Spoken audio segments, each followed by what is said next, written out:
Salut tout le monde, c'est Simon Sanchez, aka Peanuts pour Limpers, dans la série Zero to Hero, c'est l'épisode numéro 10. Et aujourd'hui, on va faire quelque chose d'un petit peu original, c'est de répondre à des questions des membres du forum. Alors je vais tout de suite vous montrer sur quel topic j'avais ça. Donc là vous voyez, il y a l'écran, c'est l'écran PowerPoint de préparation. Mais je vais vous rediriger. Voilà, alors j'avais créé un thread, un sujet de conversation sur Limpers. Donc vous pouvez y accéder en tapant cette adresse. Enfin, plutôt en tapant cette adresse, je vais vous dire. Vous allez sur le forum, dans Limpers, Poker Session, Cash Game Stratégie. Et Cash Game Micro et Small Stakes. Et en NL2, j'ai posé un sujet qui s'appelle NL2 questions-réponses pour prochaine vidéo. Donc voilà, ici, il y avait beaucoup de joueurs qui m'ont posé des questions. Moi, j'ai tout résumé dans... J'ai synthétisé et résumé dans un petit fichier PowerPoint les questions. Et je viens d'appliquer ici à y répondre de la façon à la fois la plus simple et directe, tout en rentrant dans le détail lorsque c'est nécessaire. J'espère que ça va vous plaire et ça va vous aider. C'est bien, je trouve, parce qu'à la fois ça permet de répondre aux vraies attentes des joueurs et leurs vraies questions directement concrètes. Et ça permet en même temps pour tous les autres d'avoir la réponse à ces questions-là qu'ils se posent peut-être eux aussi. Souvent, en général, quand un joueur en petite limite se pose une question avec insistance, c'est une question qui concerne un peu tout le monde. Donc je pense que ça peut être vraiment bénéfique pour beaucoup d'entre vous. En tout cas, je l'espère. Allez, on va rentrer dans le vif du sujet. On est parti encore pour une vidéo de, je sais pas, 35-40 minutes, je pense. Et j'ai commencé par une question de Drias, qu'un joueur a posée pour lui, en son nom. La question c'était comment réussir à briser l'inconnu des ranges adverses. Malgré toutes les ressources disponibles sur ce sujet, comment arriver à le faire soi-même? En gros, passer de la théorie à la pratique. Donc évidemment, j'ai synthétisé les questions pour que la lecture soit plus simple. J'ai fait un résumé, hein. La question était posée un petit peu autrement, mais c'était l'idée. Je dois avouer que c'est une question assez intéressante à laquelle à laquelle j'avais jamais pensé. Je me suis jamais posé en ces termes moi-même en tant que progression de joueur de poker. Donc c'est parce que quand j'ai commencé le poker en petite limite, je savais même pas ce que c'était un range. Et donc le jour où j'ai appris le mot, ce que ça voulait dire, j'étais déjà à des limites plus hautes et je le faisais sans savoir ce que je faisais vraiment, quoi.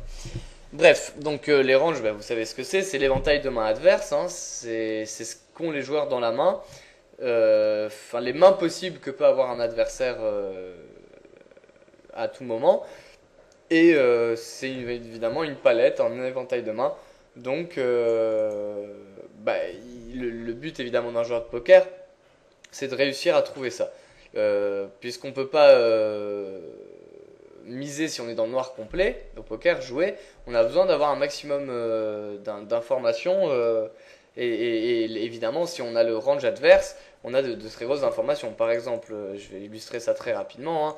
Si on prend PokerStove, qu'on a As de pique et Roi de trèfle, et ben si on sait exactement que le joueur part à tapis en face que avec ces mains-là, c'est-à-dire Valet, Valet plus et As, hop, on a le range adverse exactement et on sait notre equity, etc. Donc évidemment, le poker est un jeu de décision à informations manquantes.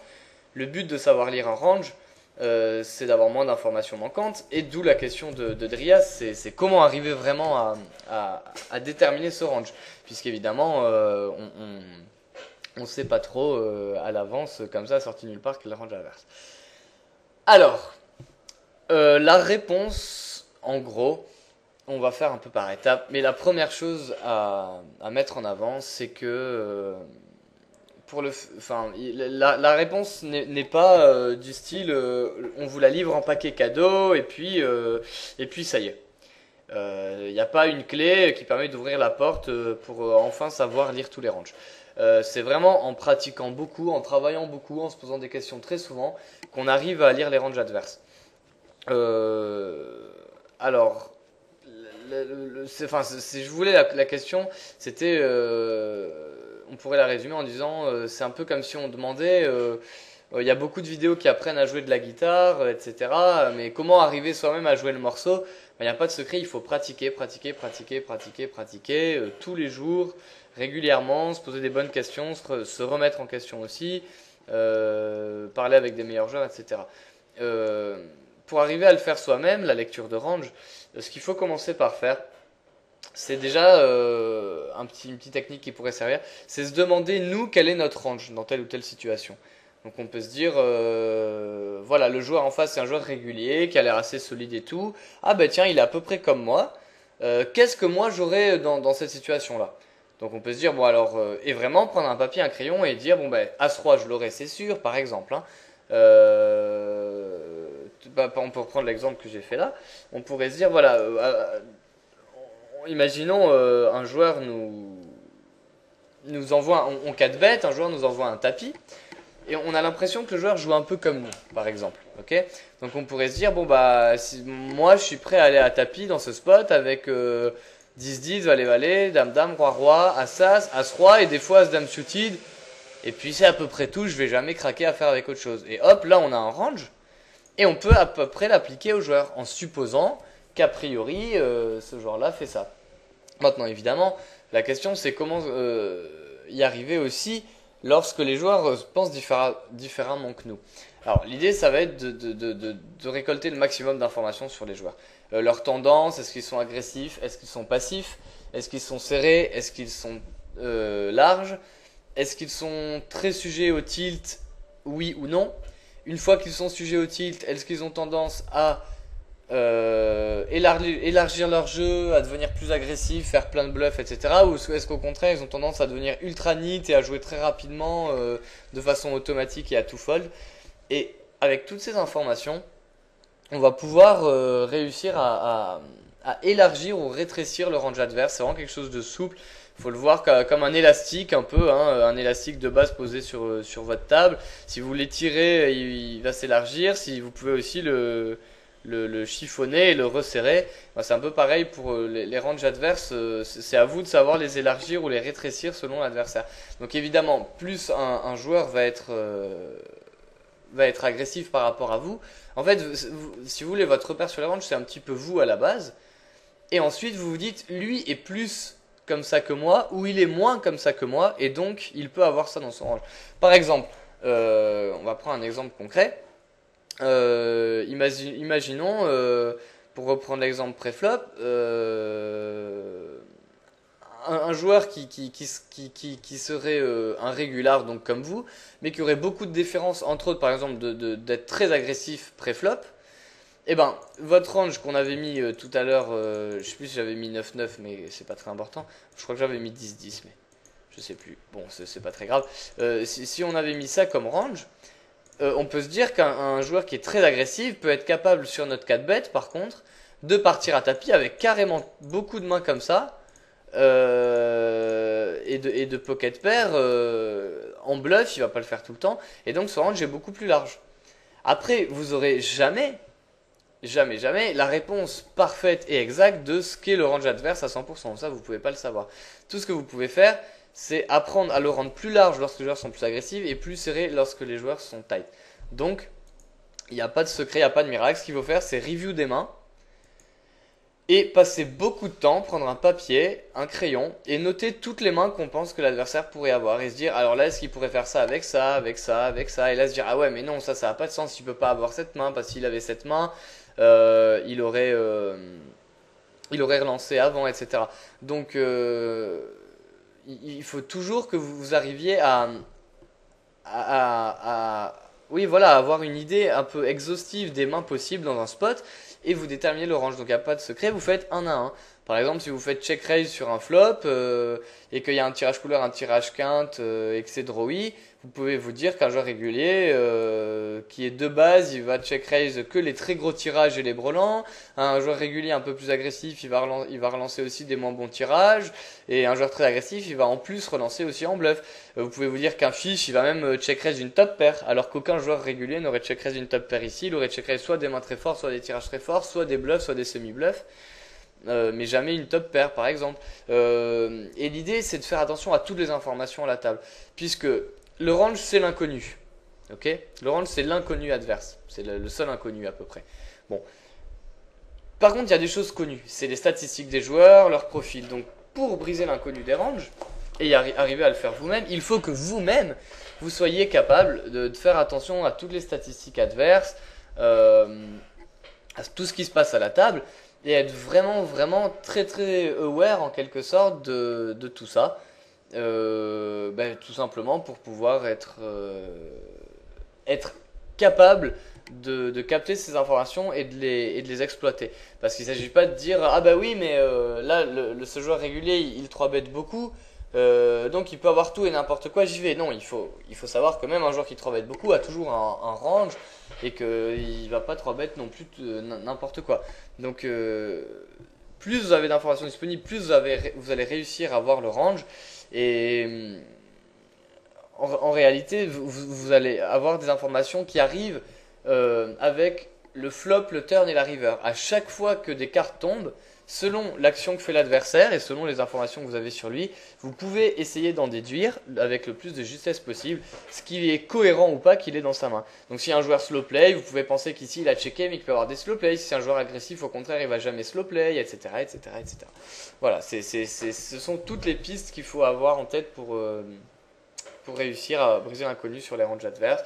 Donc être vraiment très attentif à toutes les informations, partir de nous-mêmes et se dire qu'est-ce que moi j'aurais comme range dans ce spot, et ensuite se dire bon alors, mon adversaire n'est pas comme moi, il a ça, ça, ça de différent que moi, prendre ces différences, et à partir de ces différences, vraiment essayer de voir en quoi elles pourraient influencer le range adverse. Donc je vous dis en général, évidemment, plus un joueur est large, plus sa range va être large, et il va commencer à prendre des mains les premières mains que vous aurez couchées, par exemple, inversement, un fiche qui peut avoir tout et n'importe quoi, ben ici vous pouvez dire son range, ça va être toutes les pertes, tous les tirages aussi pourris soient-ils, et même 2 overcards. Voilà, c'est des ranges très très larges.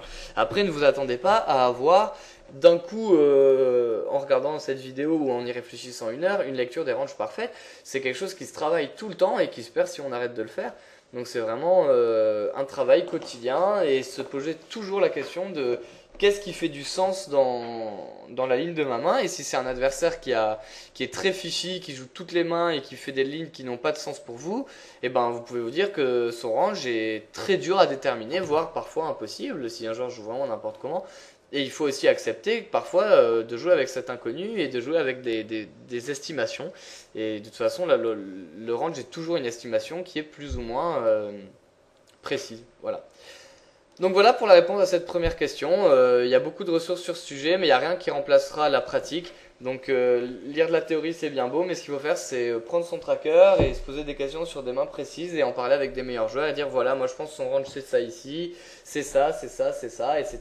Et à chaque fois qu'on va au showdown, essayer de se dire ah est-ce que on avait la bonne décision, et toujours est-ce qu'on avait la bonne estimation de range, et toujours se demander aussi à chaque coup qu'on joue, essayer de se demander la main que peut avoir l'adversaire même si on n'est pas trop concerné, et dès qu'on voit les cartes adverses au showdown, essayer de se dire ah ben tiens je me suis trompé, il avait ça dans son range, je pensais pas, ou inversement se dire ah ben tiens j'avais deviné qu'il pouvait très bien avoir cette main, ça m'étonne pas, et ce qui donne confiance aussi dans la lecture des ranges.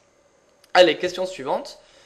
Alors c'est de la question assez longue, donc je les ai séparées. Parfois quelques utilisateurs ont posé des questions à double entrée, donc je les ai regroupées, mais là j'ai séparé.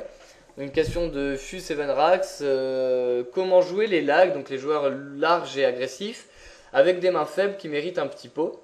Il mettait en avant, ce joueur qui m'a posé la question, la sensation d'être obligé de bet, parce que si on check vilain overbet, et on doit jouer un gros pot avec une main faible. Donc la première chose que je voudrais dire, c'est que la première adaptation qu'il faut faire contre les joueurs lag, c'est d'essayer justement d'avoir le moins souvent des mains faibles. Alors comment faire ceci? C'est de resserrer notre jeu par rapport à d'habitude. Voilà. Quand il y a un joueur qui est particulièrement loose et agressif face à nous, la première chose à faire, c'est d'ouvrir moins de mains faibles pré-flop, donc de resserrer son range et d'ouvrir plus de mains fortes, et de se concentrer pour vraiment essayer de bluffer un petit peu moins, c'est-à-dire de faire moins de continuation bet en bluff ou avec des mains très très faibles justement. Donc si on a des mains très faibles qui méritent un petit pot, parfois il vaut mieux savoir les check fold directement que savoir enfin que miser pour ensuite se retrouver dans un spot très compliqué, pas savoir quoi faire turn, etc.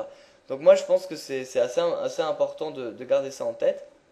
La première adaptation à faire contre les joueurs lag, hein, c'est de jouer un range de main plus fort et de moins miser contre une main faible. Bon, maintenant il y a bien des fois où on va miser avec des mains faibles de temps en temps. Et la question c'est qu'est-ce qu'on peut faire? Parce que si on check, on va se faire bluffer. Et si on mise, si le joueur pose la question, je pense que c'est parce qu'il n'est pas non plus très à l'aise dans la mise, il dit bah, si on mise avec une main faible et donc ce sera compliqué de manœuvrer par la suite. L'autre chose que j'aimerais vous dire aussi, c'est contre ces joueurs-là de plus slow play.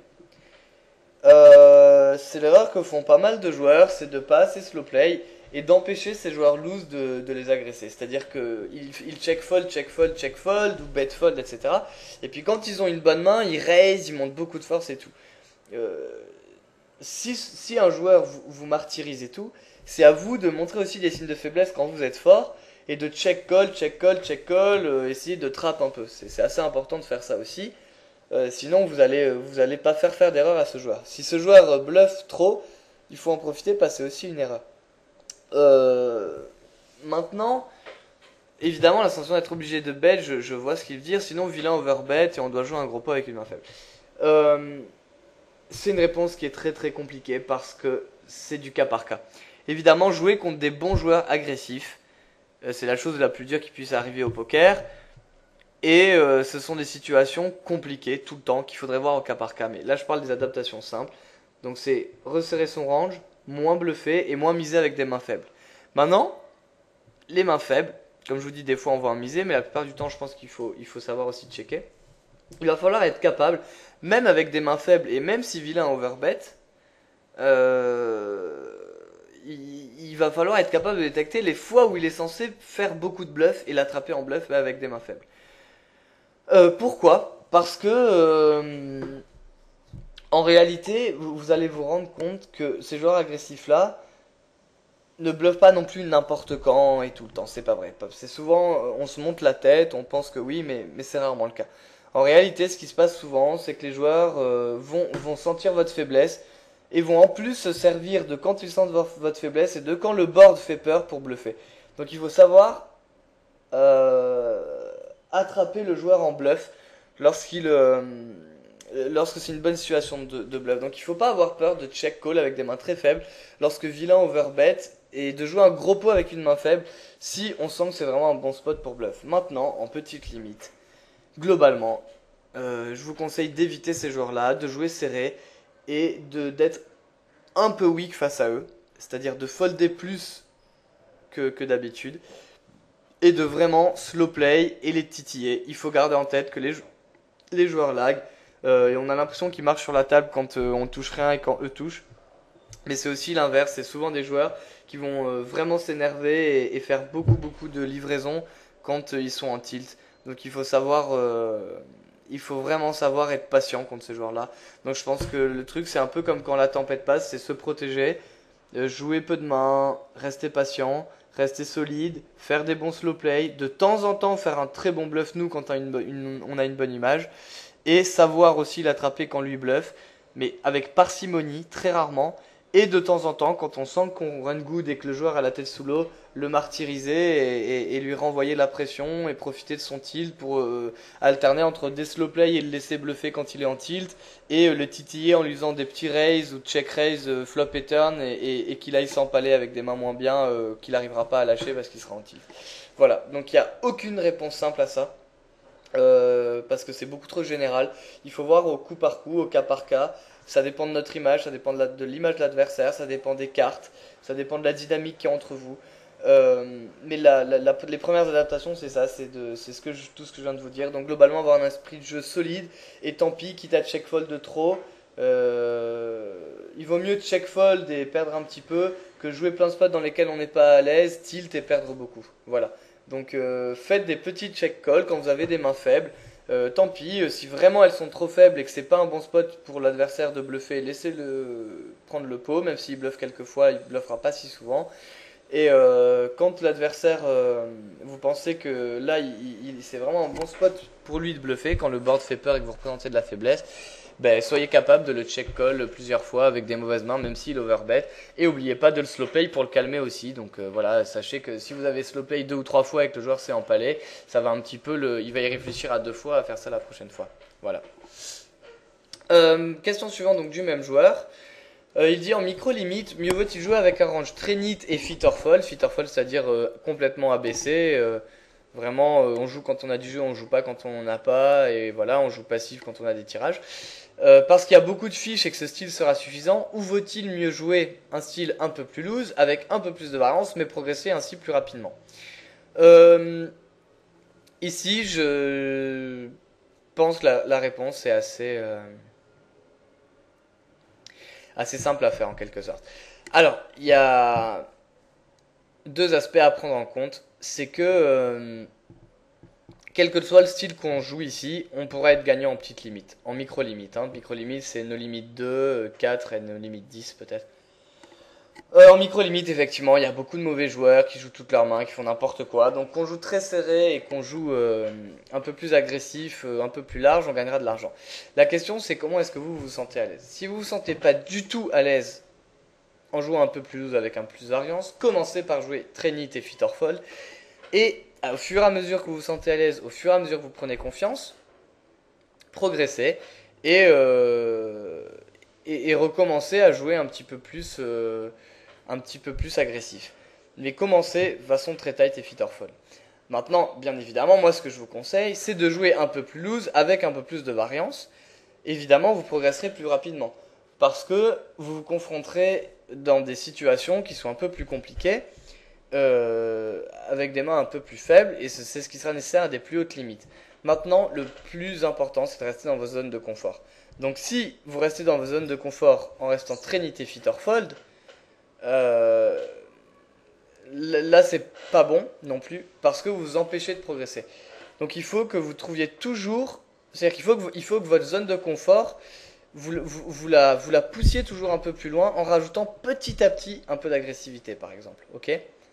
Mais il ne faut pas que d'un coup, si vous êtes très tight, par exemple, vous jouez 15-12, c'est-à-dire 15% de vos mains, vous en relancez 12%, il ne faut pas que vous passiez à 22-18 directement. Passez de 15-12 à 16-13, puis après 17-14, 19-16, 20-15, 21-15 et 22-18.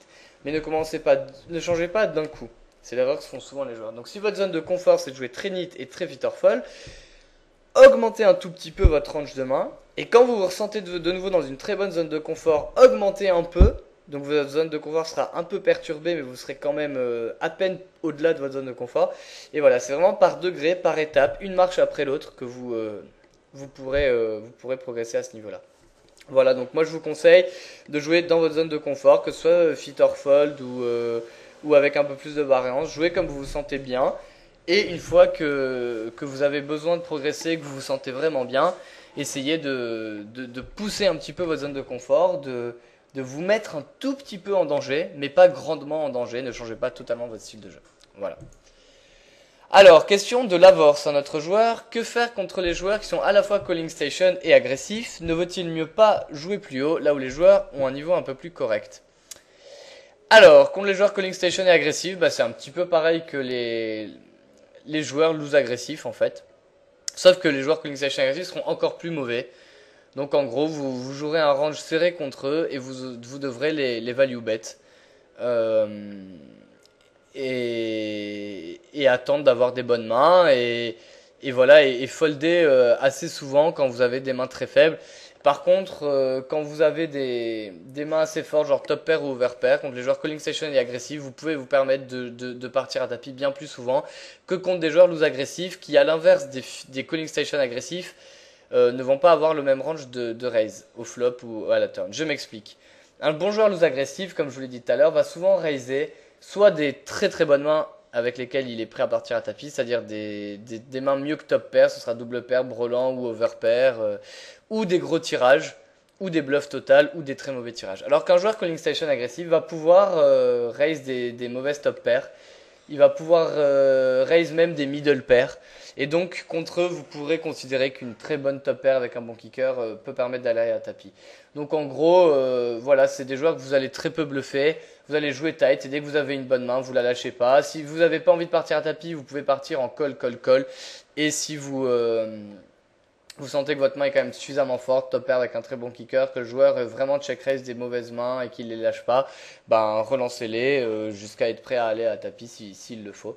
Il n'y aura pas de problème. Et la deuxième question sur laquelle on va s'attarder peut-être un peu plus, c'est une question qui revient souvent. Ne vaut-il mieux pas jouer plus haut là où les joueurs ont un niveau un peu plus correct? C'est quelque chose qui revient souvent, c'est que des fois les joueurs disent ouais mais on peut pas jouer contre les fiches, ils jouent tout et n'importe quoi, ils chattent tout le temps, on comprend rien, machin machin. Alors là c'est vraiment une idée reçue qui est complètement fausse. Il faut tordre le cou à ce préjugé. Parce que vous pouvez demander à tous les meilleurs joueurs du monde, de France et des plus hautes limites. Leur rêve, c'est d'être à une table entouré par 6 joueurs qui font, enfin 5 joueurs ou 4 joueurs qui font n'importe quoi. Et vraiment n'importe quoi, qui jouent toutes leurs mains, qui sont agressifs et tout. Pourquoi? Parce que ces joueurs finalement vont faire n'importe quoi et dès que vous toucherez, vous allez gagner énormément d'argent. Donc il faut vraiment pas commencer à penser que contre les joueurs Calling Station est agressif, on a du mal à jouer parce qu'ils font tout et n'importe quoi. S'ils font vraiment tout et n'importe quoi et qu'ils vous chattent, ben, ça arrive, il faut savoir être patient. Attendez de toucher et vous gagnerez bien plus quand vous touchez un peu que quand eux ne touchent. Sachez aussi coucher contre les joueurs Calling Station est agressif, vous n'êtes pas obligé de vous accrocher à votre top pair quand les boards sont horribles, il faut savoir coucher et être patient. Souvent j'ai l'impression que c'est un problème plutôt mental. C'est-à-dire que, en réalité, les joueurs vont être vraiment trop frustrés pour coucher. Les joueurs vont pas savoir coucher et du coup, ils vont justifier des calls vraiment mauvais et se mettre dans des situations absolument horribles où en fait, ils se retrouvent à payer un min raise avec un mauvais tirage et puis ça, ils n'arrivent pas à lâcher turn quand ils touchent une middle pair, etc. Là, je parle des joueurs réguliers qui ont du mal contre les joueurs Calling Station agressifs. Donc restez tight, restez en ligne, restez solide. Si votre main est trop faible et que le joueur est vraiment trop agressif et que vous n'arrivez pas à savoir s'il bluffe ou pas, couchez. Et dès que vous avez du bon jeu, bourrinez, ça gagnera. Il faut surtout pas tomber dans le piège de dire c'est des fiches, ils jouent tellement mal qu'on peut pas les lire. Et du coup, on peut pas gagner. Croyez-moi, vous aurez bien plus d'argent à gagner en jouant contre des fiches qui font n'importe quoi. Et si un jour vous arrivez en limite plus haute, NL50, NL100, NL200 et peut-être même au-delà, vous regretterez de ne plus avoir de joueurs Calling Station agressifs qui font n'importe quoi. Donc oui, c'est vrai, il y a pas mal de variances contre ces joueurs. Oui, bien sûr, des fois ils touchent tout. Oui, c'est vrai, c'est dur de les lire. Mais c'est quand même contre eux que vous ferez le plus d'argent parce que dès que vous touchez, ils feront n'importe quoi, ils joueront agressivement, ils lâcheront pas leurs mains et vous allez vous faire vraiment beaucoup d'argent comme ça. On va aller sur le dernier slide. Je crois que c'est le dernier, oui c'est le dernier. C'est une question de Freck. Freck que vous avez vu sur les vidéos review. Qui avait demandé comment améliorer son jeu et le faire évoluer au jour le jour et combien de temps faut-il jouer par mois en moyenne pour progresser. Alors c'est très difficile parce que comme réponse, mais il y aura beaucoup d'éléments, c'est que progresser en fait ça dépend de ce que vous entendez par progresser. On peut progresser très lentement, très rapidement, des fois on régresse même. Des fois, on avance de 2 pas et on recule de 4 suite à un bad run et une perte de confiance. Donc, on va prendre une chose après l'autre. Comment améliorer son jeu et le faire évoluer au jour le jour? Ben ça, il n'y a pas de secret, il faut travailler au jour le jour, justement. Alors, comment travailler? Ça viendra dans des vidéos plus tard hein, sur l'échauffement, comment travailler son jeu. Je vais donner des éléments de réponse ici. Le mieux, c'est de s'interdire de commencer une session sans travailler son jeu. C'est-à-dire de tout le temps, passer au moins 20 minutes, hein, je vous conseille au moins 20 minutes, un quart d'heure, à regarder soit une vidéo, même un quart d'heure de vidéo, ça vous met dans un bon état d'esprit, ça vous échauffe votre cerveau en quelque sorte, donc c'est vraiment très bon. Donc vous pouvez regarder une vidéo et vous devez aussi assez souvent alterner avec le fait de revoir des mains et revoir vos mains et vraiment les regarder avec sincérité. C'est-à-dire parfois il vaut mieux passer un quart d'heure, 20 minutes sur une ou deux mains et les regarder à fond, vraiment se poser des questions, vraiment se remettre en question, être dur avec soi-même et pas se dire non mais là c'était un call, c'est bon, j'ai bien fait, blabla. Il faut vraiment être sincère avec soi-même et, et je pense que rien que ça, si vous faites ça, vous aurez un avantage énorme en termes de progression par rapport à tous les joueurs. C'est que vous serez dans un bon état d'esprit quand vous commencerez votre session avec votre cerveau et votre esprit chaud, parce que vous aurez réfléchi à plein de spots. Et vous serez également en pleine, enfin vous aurez fait progresser votre réflexion, puisque vous aurez réfléchi à est-ce que votre move est bien, est-ce que vous auriez pu faire mieux ou pas, ce qui va vous interroger sur votre jeu, vous stimuler techniquement. Il faut que vous preniez beaucoup de notes aussi sur votre jeu. Donc quand vous regardez des mains, je vous conseille on en parlera, hein, mais il faut que vous preniez des notes sur un fichier, que vous écriviez un petit peu ce qui est bon, ce qui est pas bon, ce que vous devez améliorer, ce que vous faites de bien et sur quoi il faut insister, et que vous relisiez ça. Donc si tous les jours vous faites un petit échauffement et que vous relisez vos notes techniques et qu'ensuite vous regardez une vidéo ou vous faites une review de main, c'est déjà énorme. Et quant à la question combien de temps faut-il jouer par mois en moyenne pour progresser, il n'y a pas de réponse. Le plus vous jouerez, le plus vous progresserez vite. Et le plus ce travail et le plus votre jeu sera régulier, le plus vous progresserez. En termes de progression, sachez que vraiment, il n'y a vraiment pas mieux pour progresser que de passer 1 heure par jour à faire quelque chose. Ce qui est important, c'est surtout la quotidienneté, plutôt que le temps d'heure passé. Ça sert à rien de jouer 2 fois 4 heures dans la semaine. Enfin, ça sert pas à rien, mais ce sera bien plus efficace de jouer 1 heure tous les jours et de faire seulement 7 heures dans la semaine que faire 2 fois 4 heures ou 2 fois 3 heures. Ce sera bien plus efficace. Le cerveau marche comme ça, il faut qu'il soit stimulé régulièrement pour qu'il y ait une continuité, une vraie progression. Donc je pense que c'est vraiment le mieux à faire, c'est de faire évoluer justement son jeu quotidiennement, au jour le jour. Donc la réponse est presque dans la question, c'est comment améliorer son jeu et le faire évoluer au jour le jour. C'est justement en travaillant tous les jours, quotidiennement, et en s'interdisant de commencer une session sans échauffement.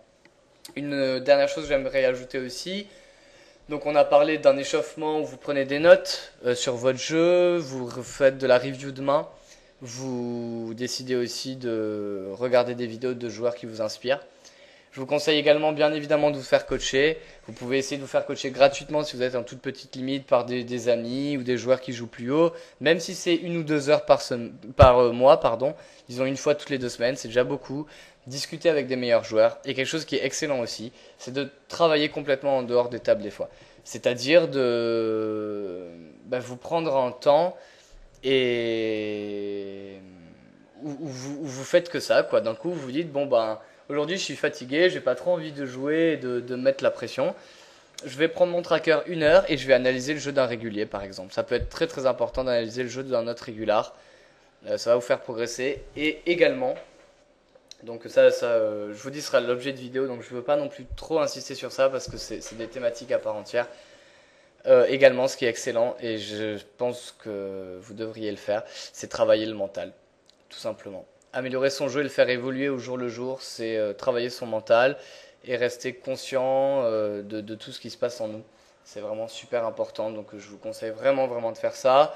Et, si vous faites rien que tout ce qu'on a dit ici, vous progresserez beaucoup plus vite que la moyenne des joueurs. Le plus dur en fait c'est de le faire, c'est que peu de joueurs le font et quand des joueurs le font ils le font 1 mois, 2 mois et après ils arrêtent parce que soit ils good run et ils pensent qu'ils ont plus besoin, soit ils bad run et ils sont découragés. Donc voilà, il faut vraiment garder confiance. Et donc un dernier truc que j'aimerais ajouter, c'est de faire des bilans à la fin de vos sessions. Normalement il faudrait le faire systématiquement. Je sais que déjà si vous faites l'échauffement c'est beau. Normalement après chaque session vous devriez prendre 5-10 minutes simplement pour évaluer la qualité de votre jeu et vous noter. Donc pareil, ça ce sera l'objet de notre vidéo. On va essayer de partager des ressources pédagogiques entre Limpers et Kill Tilt, on en parlera, mais c'est dans l'esprit du Poker Doc. Il faut vraiment que vous alliez checker ça et que vous fassiez un fichier sur lequel vous notez des infos. Donc à l'heure où j'enregistre la vidéo, on n'a pas encore mis en place le Poker Doc partagé Limpers et Kill Tilt, mais je pense d'ici là, ce sera une ressource disponible pour tous les utilisateurs Limpers et Kill Tilt. Donc vraiment prenez un Poker Doc et ça vous permettra de travailler votre jeu et d'avoir un suivi, un échauffement et un bilan à la fin de vos sessions. Voilà, c'est vraiment très très important. Allez, je vous dis à bientôt. J'espère que cette vidéo vous a plu. J'ai fait de mon mieux pour répondre un peu à toutes les questions qu'il y a eu et de ne pas passer trop de temps sur chacune pour pas négliger les autres, pour pas vous ennuyer non plus. Je veux vous donner des éléments directs, simples. Je veux pas vous embrouiller. Si vous êtes en petite limite, le niveau est pas bon.